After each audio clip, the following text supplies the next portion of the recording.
നിങ്ങള് ആന്ധ്രാപ്രദേശിലെ നെല്ലൂരിൽ പോയിട്ട് ബിരിയാണി കഴിച്ചിട്ടുണ്ടോ?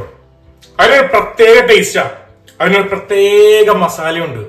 ഇന്ന് നിങ്ങൾക്ക് ഞാൻ പരിചയപ്പെടുത്തുന്നത് ആ പ്രത്യേക മസാലയാണ്. അപ്പൊ സമയം കളയണ്ട, ഉടനെ വീഡിയോയിലേക്ക് പോവാം. ജോസ് മോസസ് കിച്ചൺ. ഒരു ബ്ലെൻഡറിന്റെ ജാറിലേക്ക് ഒരു 3 പീസ് ജാതിപത്രി, ഒരു വലിയ പീസ് പട്ട, 2 പീസ് സ്റ്റാർ നൈസ് മൊത്തമുള്ളത്, പിന്നെ ബ്ലാക്ക് ഏലക്കായ 2 പീസ്, നമ്മുടെ സാധാരണ ഏലക്കായ ഒരു 10 എണ്ണം, 10 പീസ് ഗ്രാമ്പു, മേത്തി ഒരു 3 ടേബിൾ സ്പൂൺ, നട്ട്മെഗ് ഒരു ടേബിൾ സ്പൂൺ. ഇതെല്ലാം കൂടി അങ്ങോട്ട് ബ്ലെൻഡ് ചെയ്യാം. പക്ഷെ ഫൈനായിട്ട് പൗഡർ ആക്കരുത് കേട്ടോ, ഇതേപോലെ നല്ല ചങ്കി പൗഡർ ആയിരിക്കണം. അപ്പോഴാണ് ആ ബിരിയാണിക്ക് നല്ല ഫ്ലേവർ കിട്ടുള്ളൂ കേട്ടോ.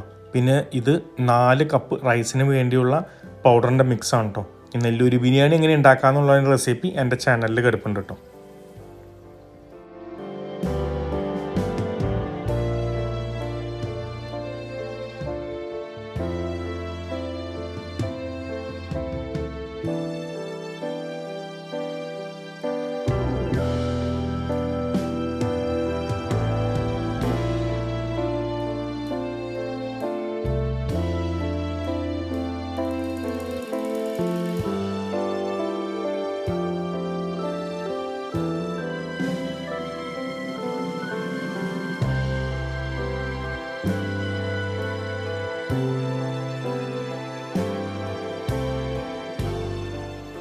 അപ്പൊ ഇതോ നോക്കണേ,